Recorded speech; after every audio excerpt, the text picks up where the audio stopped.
Hello, I'm Josh. I've been a music teacher for over 10 years, and let's talk about why you should consider sending your kids for music classes. I started learning music when I was a child. I went for Yamaha classes, I went for ABRSM, and I did the music theory up till grade 6, I think. I know I definitely got the grade 5 certification, and beyond that, I also did study and learn up till grade 8. But at grade 7, I failed my music exam. And so at grade 8, my dad asked me whether I wanted to continue piano, but I was like, I don't really like this. However, I wanted to learn drums. But being an Asian kid, my dad was like, nah, it's too noisy. And so what I did was I learned it in church, because in church you have drums and you gotta learn how to use it anyway if you want to serve in church, if you want to play. I mean, as a kid, my thought process was, it looks cool, it's fun, it makes a loud noise, so I thought I wanted to learn it, and I did.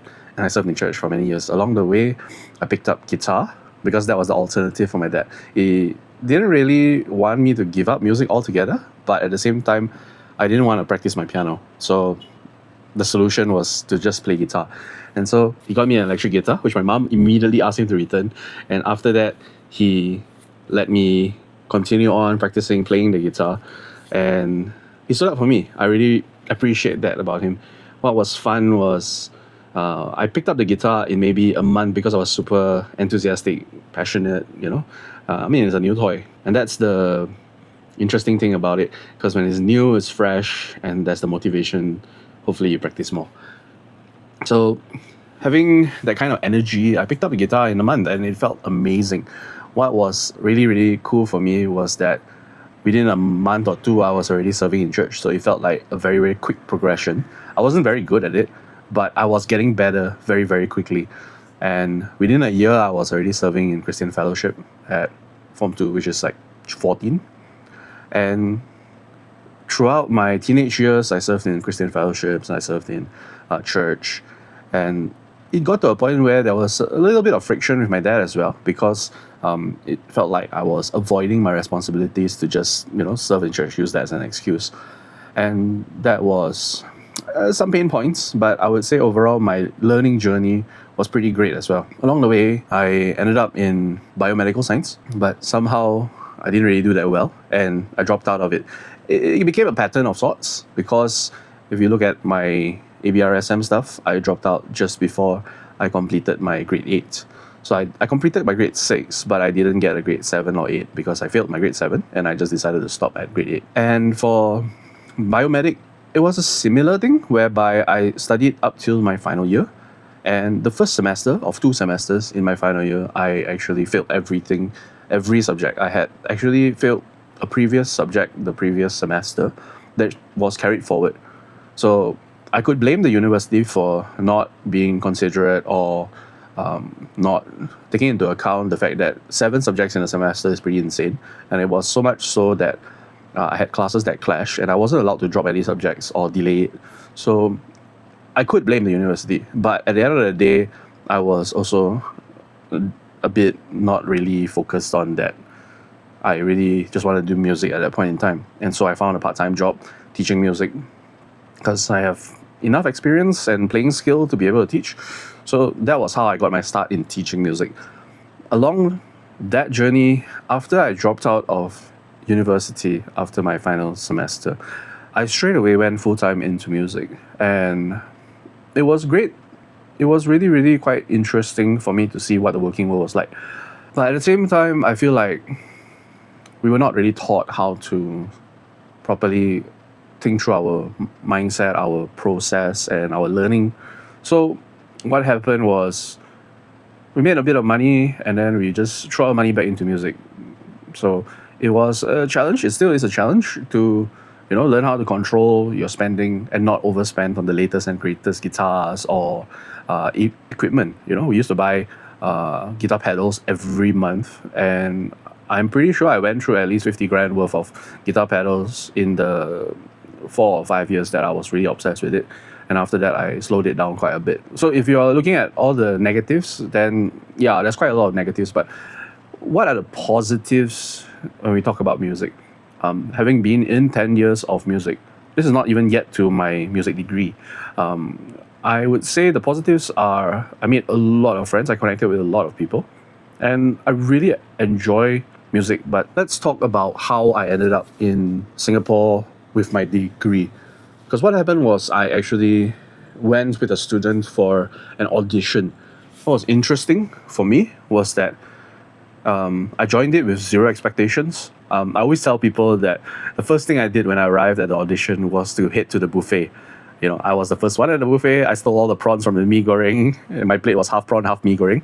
And I just made sure to go there and enjoy myself while performing to the best of my abilities. And in my case, that meant that I played 3 instruments, I sang, and I performed 2 songs. So for one song, I actually switched instruments halfway through from the ukulele to the piano. And for another song, I did it on guitar with me singing as well. So I got a full scholarship to study music, majoring in vocals in Singapore. Going to university with the full scholarship doesn't mean it's going to be easy. In fact, for me, it felt very stressful. And it took me almost half a year to work up the courage to do it. First thing is, I am very out of my comfort zone.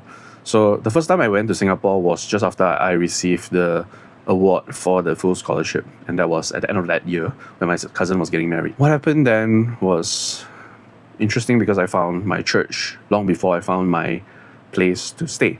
And on top of that, I only then felt at peace. Before that, I was like quite resistant to the idea because I'm moving out of my comfort zone in PJ to go and stay in Singapore for 3 years and to study a degree. And this is after me studying and failing multiple times from both my ABRSM as well as my biomedical science. So I wouldn't necessarily call it trauma, but the previous negative experiences would have predisposed me to not want to do that degree.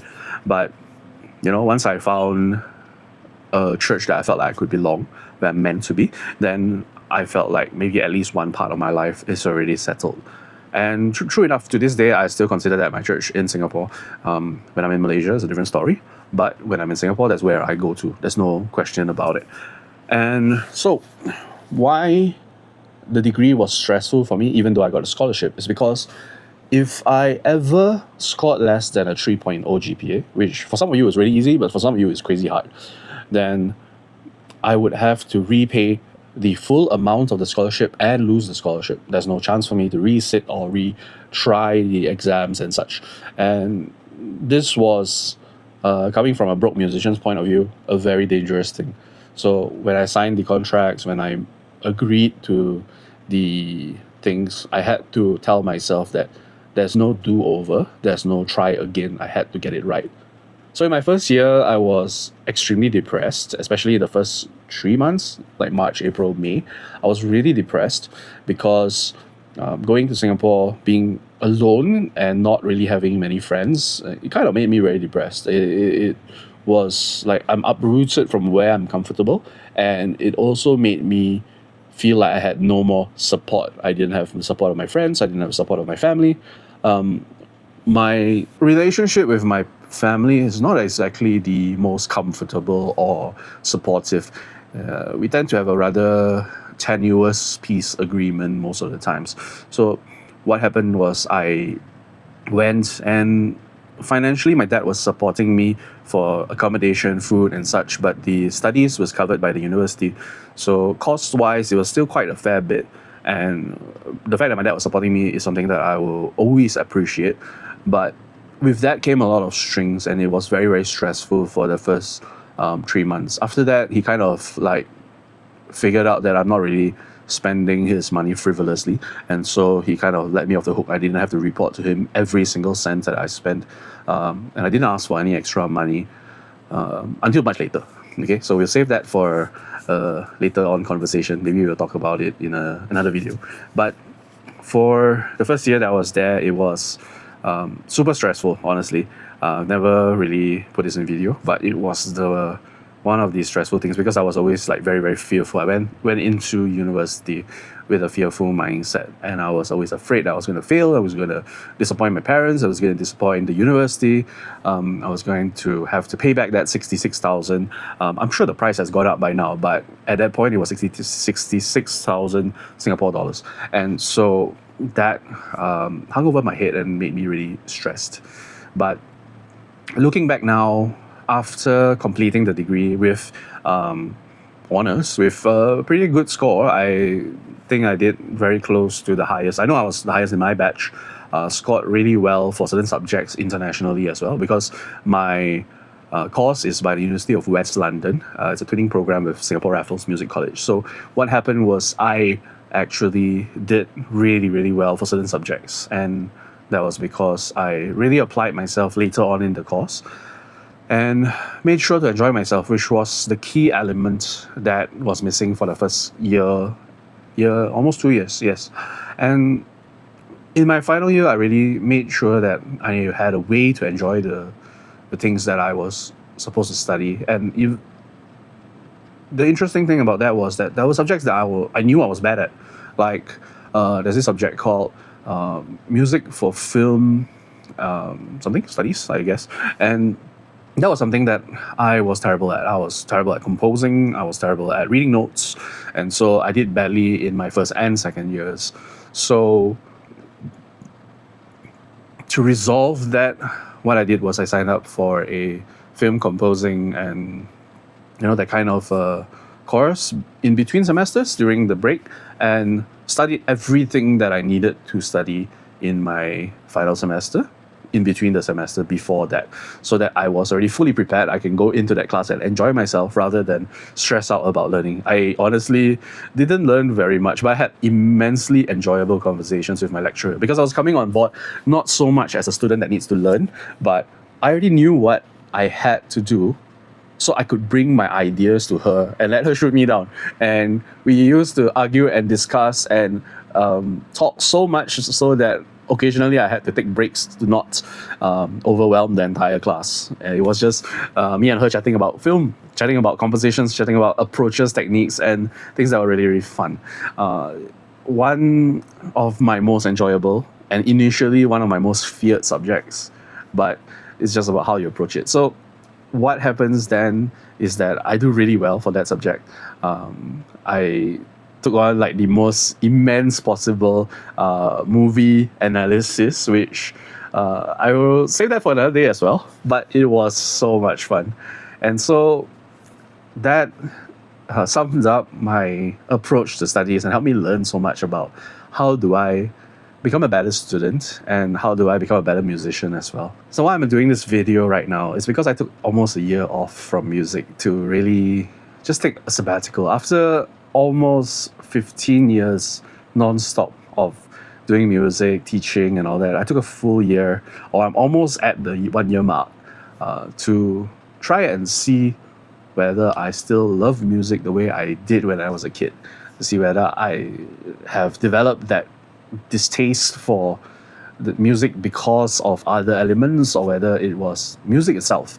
And so far, I still love music. It's just that the teaching has been great, but the other administrative stuff is something that I don't particularly enjoy. So moving forward, will I keep teaching music? Will I start teaching music again?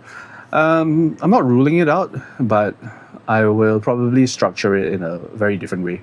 So bringing it back to the original question, why should you send your children, or why should you yourself go and learn music if you are considering it? If you are young and you're considering possibly learning music because your friends are learning music, it's not bad, but don't learn it because your friends are doing it. It's less your own kind of thing. But if you want to learn music because you want to be able to play or sing or perform, that is a pretty great reason to consider learning music. If you're a little bit older and you want to learn music because you never had a chance to along the way, I've seen a lot of students like that, and it can be somewhat tiring because you will find your progress a little bit slower because you don't have that much time to practice. The number one key element to progressing as a student is practice. I will touch on this in maybe tomorrow's video. And the main point that I'm trying to make here is there's no bar to entry if you want to learn music. If you are above a certain age, I would say that age would be 7, 6. 6 is challenging, but yeah, it also depends on whether you can fit the instrument because there are smaller instruments, there are smaller ones, but usually I don't recommend children below the age of 6 to really throw themselves hardcore into music. You can take it easy, slowly pick it up. If you have kids that are like 4, 5, 6, they want to bang around, there are classes that are designed for children to get them like familiar with it. But I have come across students that are very, very young. Their parents tell me they are very talented, they are very inclined to something. But most of the time, the struggle for very, very young children is their attention span, number one. And number two would be their ability to reach the instrument or to be able to press the strength and the physical limitations of the particular instruments that you want to learn.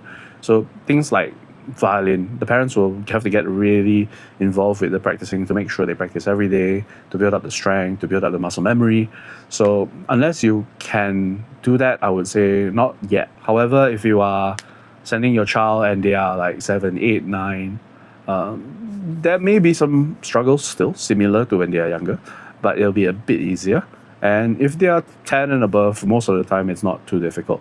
My favorite class to teach was a guitar group class at 11 years old. Those children really put in the time and effort and energy because they knew what they wanted already.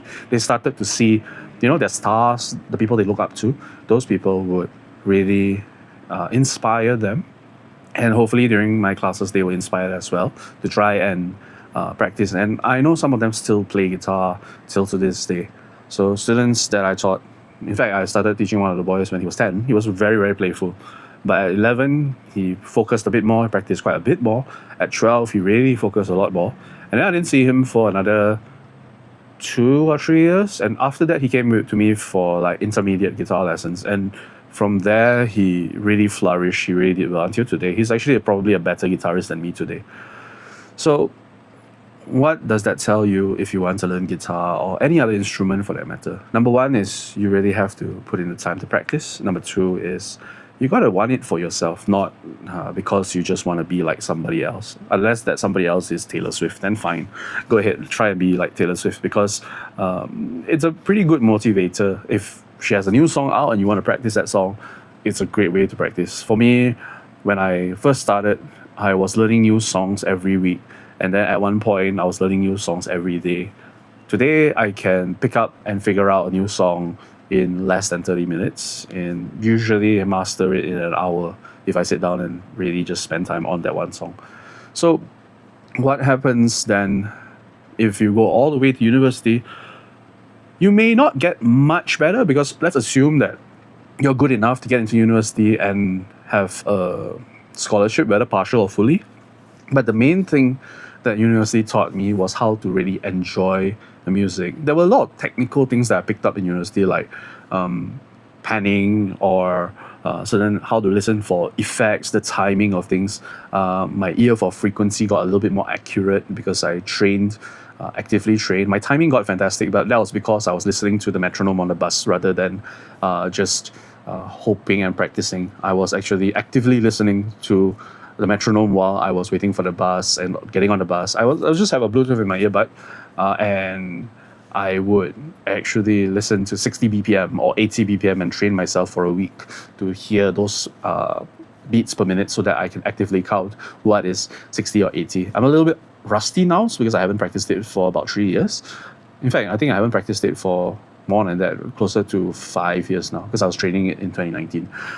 But there is that muscle memory, and if I wanted to, I can just put in the time to really count and follow the metronome again. And it will become easier once you get good at it, even if you don't practice for a year. You won't completely forget everything once you get above a certain standard.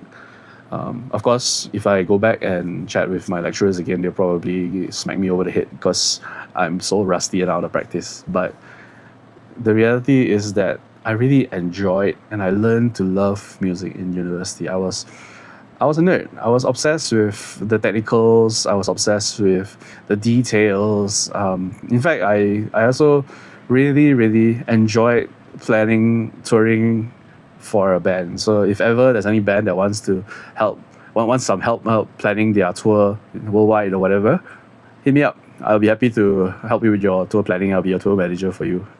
But other than that, it was quite an interesting experience going to music college and to get that degree. It was stressful at first, but once I learned how to enjoy the process, then it got really very fun. So I wouldn't discourage you from sending your kids or yourself to, or even your parents, to music classes if that's what they want. Don't do it just because you want. And for most parents, I would say, if your kids are below a certain age, don't assume that they'll stick with it. Some kids will be super resistant to it after 3 classes. Some kids will put up with it for 3 months and then they'll eventually say they don't want to do it.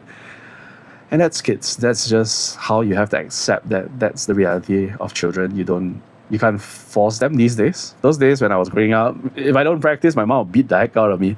But these days, it's a little bit harder to do that. We tend to, once we become parents, we tend to want the best, but we don't want to kind of punish them into doing what we want for them, even though it's better for them, etc. So finding that balance, does it really matter if your child learns music right now? I would say no, it doesn't. Music is an art. Is it necessary for your life to continue? I would say no. But is music necessary for your life to flourish, to be enjoyed? Yes. So if you want to send your children for music classes, please do it. They will grow up with such a more colorful, lively, and more interesting life. But don't force them to do something that they don't want to do. It will not go well. I've seen too many of these already. So yeah, that is the music journey. That is the start of this refreshed, revamped, simple conversations that I'm gonna have with you guys in this YouTube channel. So look forward to seeing you tomorrow.